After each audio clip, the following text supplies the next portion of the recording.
Hello and welcome to another episode of Star Wars Alliance. Of course, I'm your host Clay, and Katie is not with me tonight. No, she for some reason decided to well, hasn't been confirmed yet, but um, tonight could be the night. So everybody, please have Katie in your well wishes. Um, and if it is not tonight, I know that they will be prepping for tomorrow. Very exciting things with that, and hope all goes well. But tonight is about one thing and one thing only, that being the Bad Batch series finale with season 3, episode 15. The Cavalry has arrived.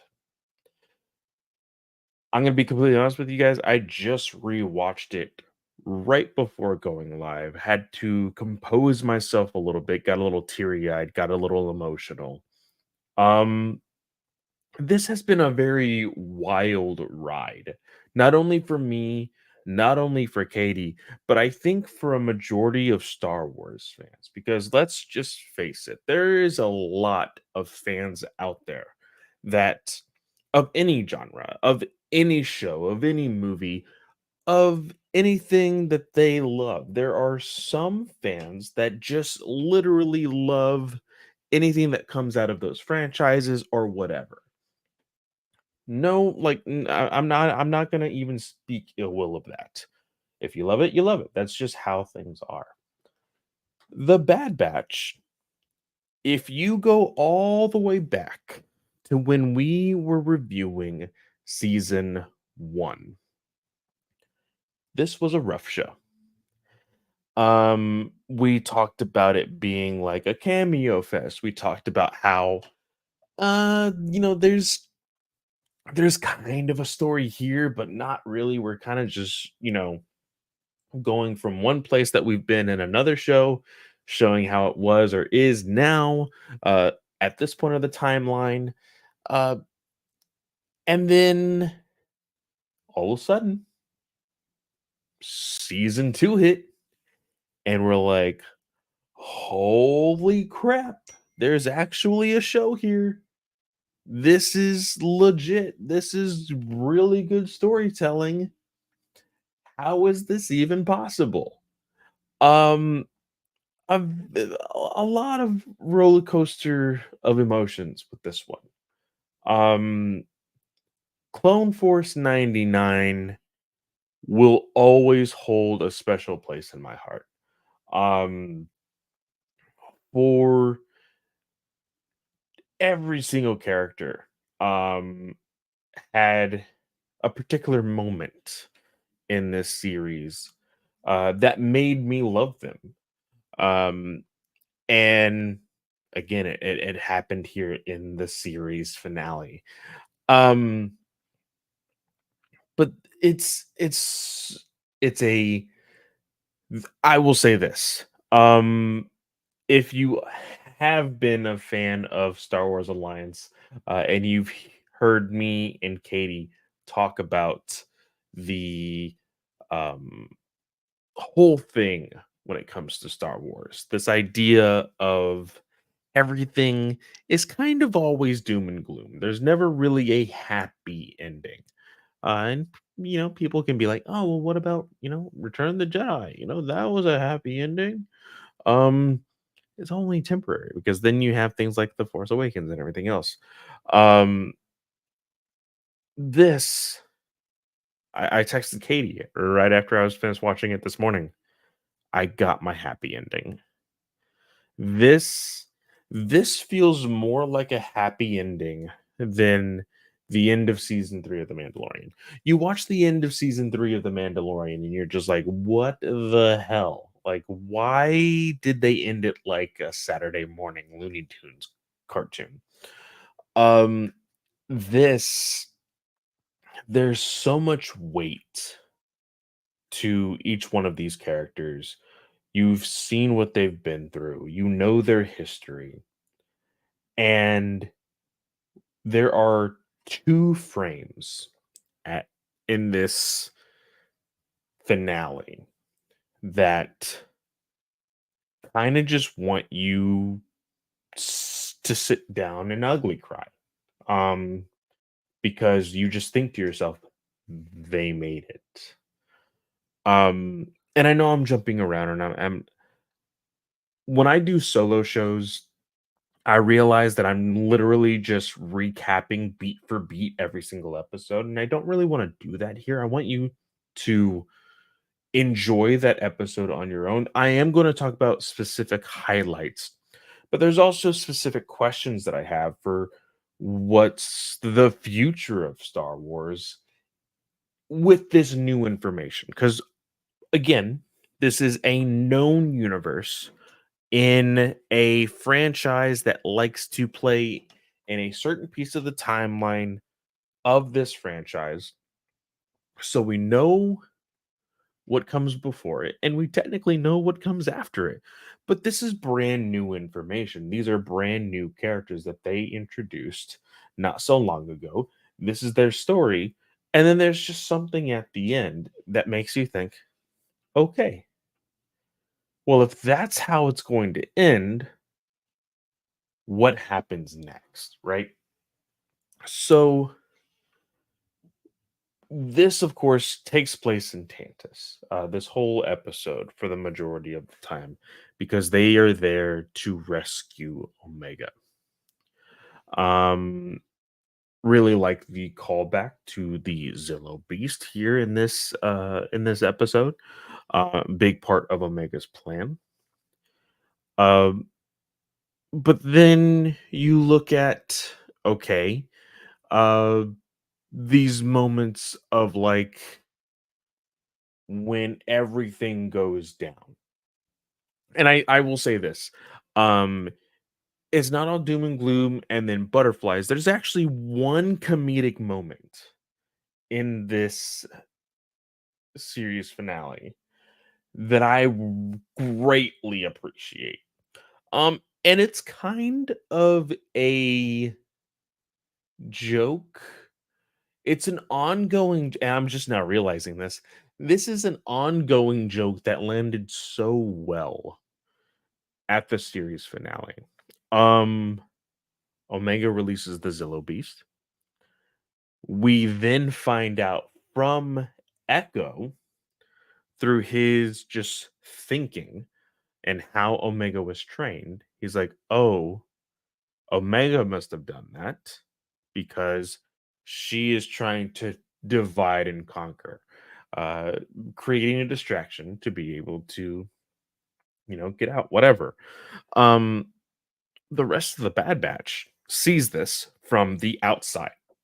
Zillow Beast just breaks through the Tantus walls and uh, the facility's walls and starts to just stroll out into the jungle, into the woods. And Crosshair says, "Okay, is this Echo's doing, or is this Omega?" And both Wrecker and Hunter at the exact same time just go Omega. And it's so great because there has been a part in, I believe, each season that Omega has wanted to help captured creatures. And the same thing goes for her brothers, her clones, because I mean, that was the big thing for this season. It was like, we have to help our clone brothers at Tantus. Um, and I've even, made this joke around with Katie in the very beginning of this season was if anything is going to be Omega's downfall, it's going to be her heart. She's going to try to like set something free or whatever, and it's going to bite her in the ass. It didn't. Her heart is what got them through all of this, which I think is really, really fun and cool. Um, there are the assassins. And let's talk about the assassins and the Tex alive truthers out there. Um, Saw this really cool thing on Twitter uh today. When this episode, in the middle of this episode, we see Dr. Hemlock activate more assassins. We've seen them before throughout the season, but we see a full squad of them here on this episode. And I really like what this person said on Twitter. The entire squad literally represents all of Clone Force 99. What would have happened if their chips were not defective. And I love the comparison. I love the mirroring of these characters. Um so really enjoyed that. Action sequences, the firefights here, really enjoyed them. Um this morning I had an issue with the lighting. I know that's been a really big issue. And not just for Bad Batch, but all of Disney Plus shows. Um Watching it again this afternoon, maybe I was just a little too tired. My eyes were, probably not fully open this morning. Watching it again this afternoon, it wasn't as bad. There was some scenes that I still couldn't see clearly, but everything else I think felt really good. It looked really good. Um, but the clones and the fighting and all of this stuff that's going down in the break in to Tantus. Um, really great. Really dug it. Um, Showed the persistence of both the Clone Force 99 as well as these assassins. And I also really like that Echo finds Omega and they're like, okay, let's go save our brothers. They go, free everybody else, and all the other clones want to help. Uh, really enjoyed all of that. Um, Two moments here, very emotional moments. There was a scene here, um, when Dr. Hemlock cuffs Omega to himself and is about to leave Tantus. Uh, because at this time, the all of the data on Tantus has been destroyed via Nala Se. Um, and Omega's like, hey, you may have, made us lose, but you lost also. Like, there's no winning here. And of course, Hemlock's like, well, I have you. You're the whole key to this. So I'm going to win in the end. So it doesn't really matter. You're coming with me. Um, and there's this moment at the end of the episode. Love the imagery here because, again, taking that callback all the way to season one to Camino, Tantus has a downpour around it. It is soaking wet. The freaking bay to the ship, it's very reminiscent to one of the landing bays at Camino. We see Hunter and Crosshair following them outside, and there's this moment where Hemlock has Omega in a chokehold type thing with a blaster to her head, and she's like, "You're not gonna kill me. You need me. So what are you trying to do here? This is the bargaining chip, blah blah." Blah. And Crosshair is very nervous. He's like, "I can't do this." And Hunter's like, "Hey, she knows what to do. She trusts you. Just take the shot when you're ready." And this got me emotional. This like it shouldn't have, but it did. The fact that you see her get Hemlock distracted, she raises her hand and he gets the shot. Breaks the cuffs in half, and then Hunter and him lay waste to Hemlock. Dead on, like dead to rights. Falls off the freaking hangar bay and boom, dead. They get up in the ship and they leave. But of course, you see General Tarkin come into Tantus. And like, this is where I am a little confused. And I wish I had Katie here to kind of talk me through this.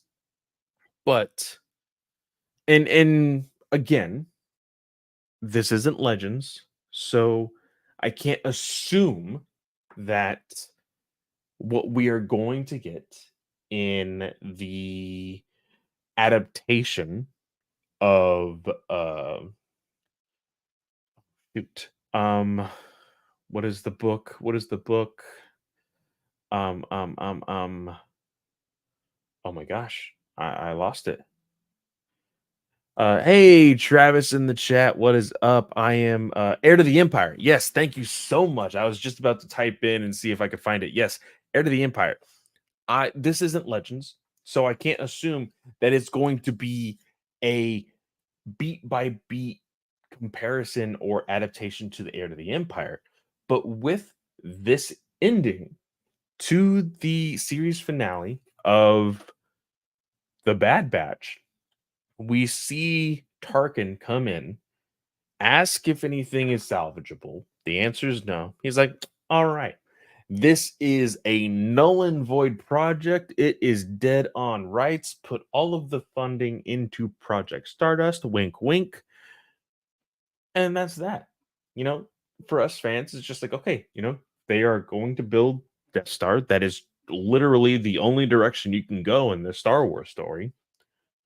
But with everything that is going on with the Mandalorian, with the accumulate accumulate. I can't even think of the word right now. I can't speak. My tongue is all twisted. With everything that has been going on in every other Disney Plus show in Star Wars, Mandalorian, Ahsoka, things like that, we know that we're going to Dave Filoni's Heir to the Empire movie. In the book, it takes place on Tantus. Cloning was a big thing there. Are we going to still get Tantus? Like, if this project is null and void, we know that cloning is still a really big thing for the Emperor. Travis says in the chat, we know in Rise of Skywalker, cloning is seen as something only the Sith knew, implying that the Kaminoan methods are lost. So Palpatine tried every other one instead. So, yeah, I guess that is true. I guess like the Emperor really did see this as a dead project. And with how desperate he is, he's like, you know what? Fine, let's just do everything else. And that's probably why in The Rise of Skywalker, when we finally see the cloning pods and everything else, and again, the planet itself is not the cleanest. It's not the most like technologically like advanced. It looks gross. It looks like they're just kind of making everything from scraps, right? So like it's not as clean as the Kaminoan cloning. He also says the female doctor who replaces Dr. Carr is taken away, Hemlock saying she'll be dealt with. So she's likely to the last one who knows the knowledge of it. Okay. That is a interesting endeavor there. Um, and I'm not gonna say that is like a far stretch because it clearly is not. And that's another thing. In the vault, there was an entire facility above them that had other scientists.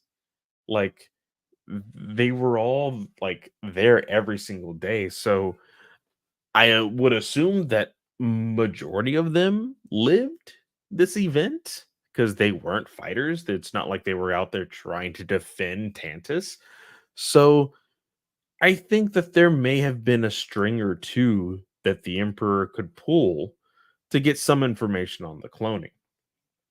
Uh so yeah, it's going to be a very very interesting way that we go from here, right?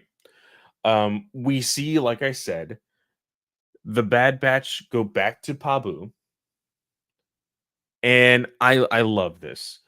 One scene in particular, we see Dr. Carr and Echo talking for a little bit, and then we see them get onto a ship and they leave. Um, there is a large cry from fans that we need a Echo, Car, and Rex animated show to go next. I think I would like something there because again, we don't know the in between story of Rex's story here in the Bad Batch to where we see him again in Rebels.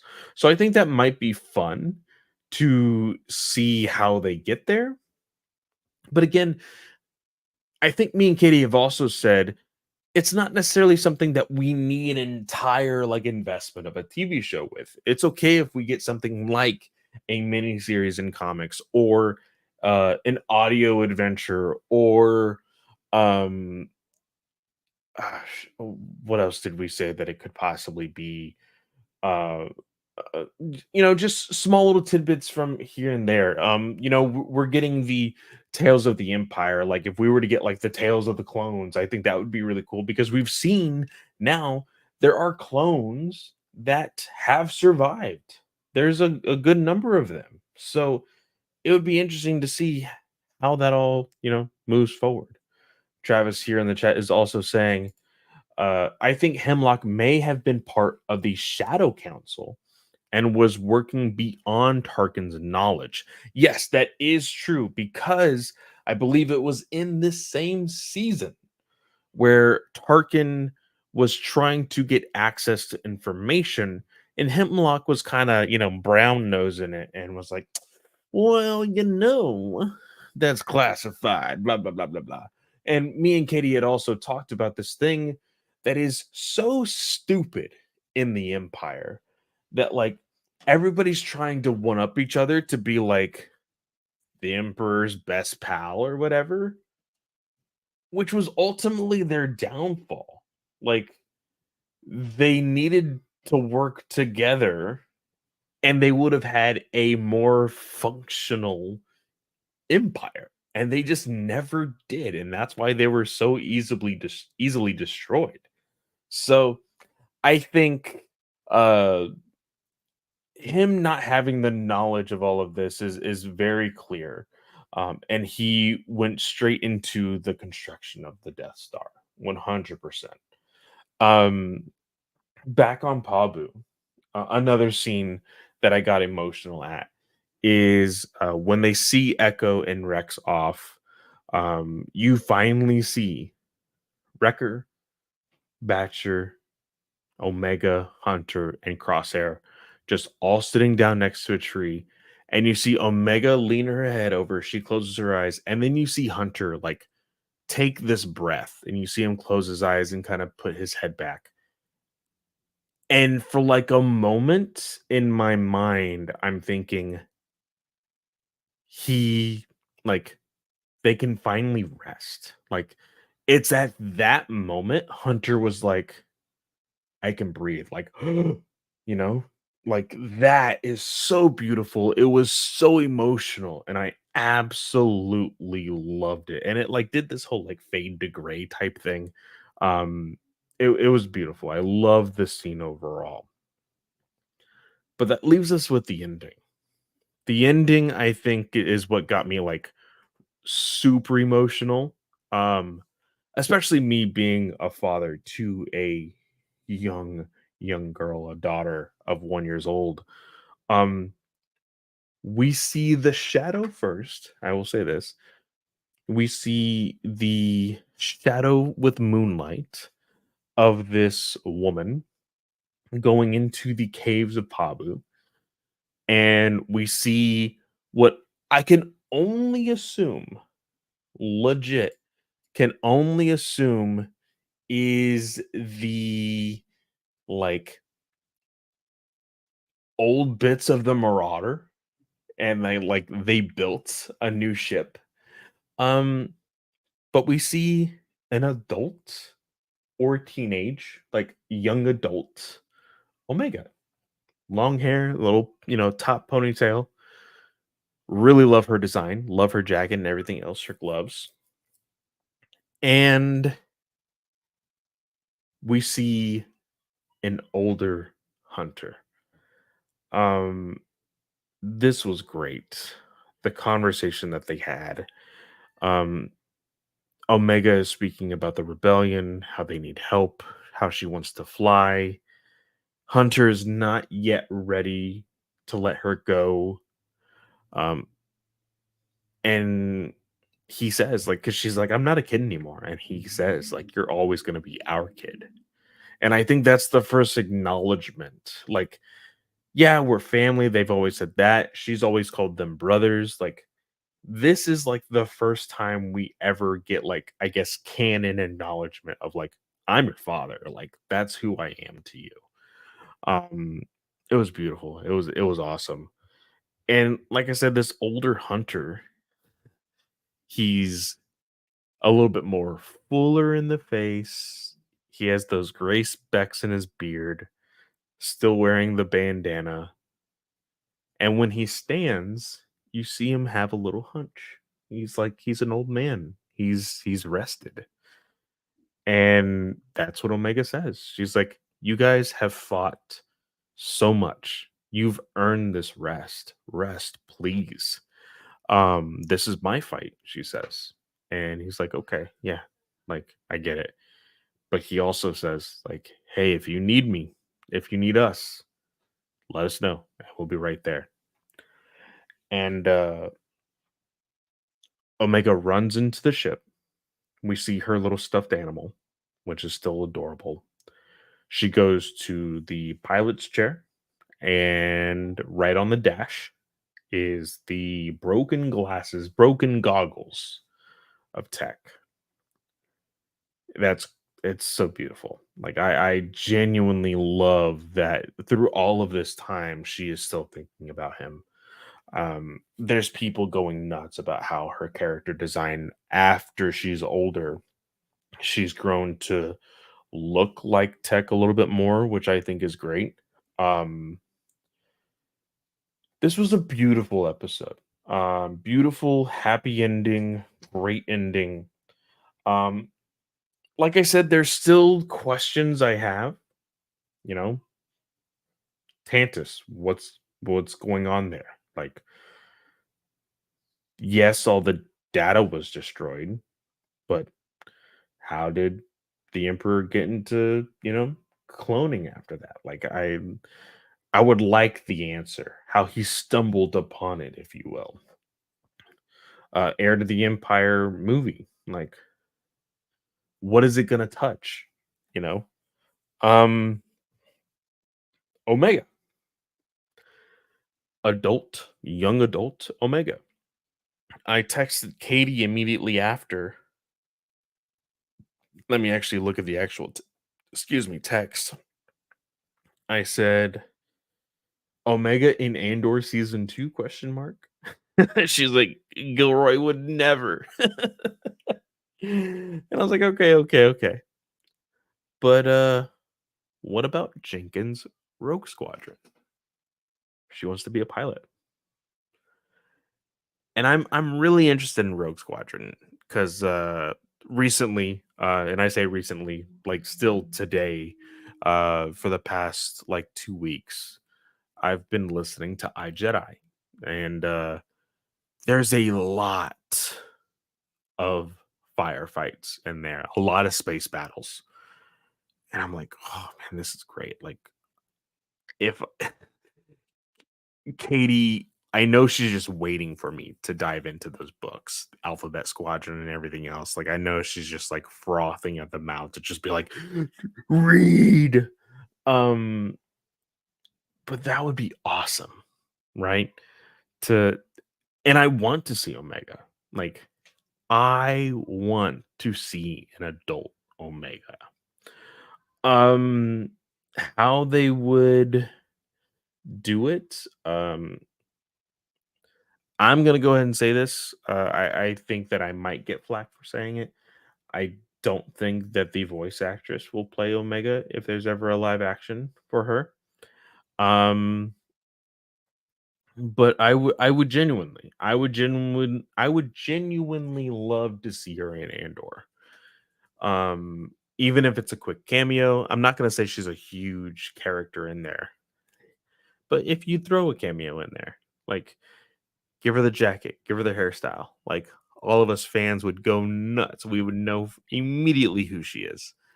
Um, but I ask you guys, this is the very end. One of the things that me and Katie were talking about offline, off the air, and I think we did mention it maybe once or twice on the podcast for our predictions of the season or the series finale and how they move forward is Grogu. Like I wonder if is Katie disappointed that Grogu wasn't mentioned? Was it a necessity for Grogu to be mentioned? And they didn't, you know. So I'm gonna ask you guys. Of course, we have the Star Wars Alliance hotline is 830-538-4828. You can always send us a text message or leave us a voicemail. I do leave that on silent so that way I don't pick it up. You can leave us a voicemail, leave us some sort of username or Twitter tag or whatever so that way we know how to acknowledge you when we do listen to it or read the text. Um, and let us know, like, what did you think of this episode? What are your predictions of where these characters are going to be going moving forward? Where we're going to see them next, if at all? So, uh it was a great finale, guys. This was something that I wasn't expecting to be so good. Um, the predictions of like, oh, the cavalry has arrived, something like that is it puts this mentality in fans' heads that's like, oh, every person that we ever saw from season one all the way until now, they're gonna come save Omega. Didn't happen, and it didn't need to. Um, I think that it being very intimate with just the Bad Batch saving her was great. And I think that this could possibly be the perfect ending for their for their series. But again, the Star Wars hotline is there. And if you don't want to call in or text message, you can always leave us a email. That is StarWarsAlliance@gmail.com. StarWarsAlliance at gmail.com. Star Wars Alliance without the A in the word wars. So again, StarWarsAlliance at gmail.com. Well, guys, thank you so much for being here with me. Um, Katie is going to be gone for quite a while on her paternity leave with her new baby. Baby is not here yet, but it will be coming very, very soon. Um, so you're gonna be stuck with me. Um, I have some things planned. I am currently reading Temptations of the Force. We were so graciously given that early. I still got another 15 chapters or so. It's really good. I have a lot of thoughts on it. We will talk about it when it's time. But I have a guest coming on to review that with me, as well as some other things planned for the next few weeks. So be on the lookout for that. I want to thank you all for joining us here on the YouTube Live. For any and all those who don't know that we go live, we do every Wednesday. We go live at 7 p.m. Eastern Standard Time. So please come join us and come hang out. Uh, it's been great. You can always listen to me over at Ranger Alliance on this network as well. So go check that out. Me and Joe will be recording very soon for another episode. And yeah, that is it. I want to wish everyone a good evening, a good night, a good morning, whatever time of day you are listening or watching. And we will see you guys next time. May the force be with you.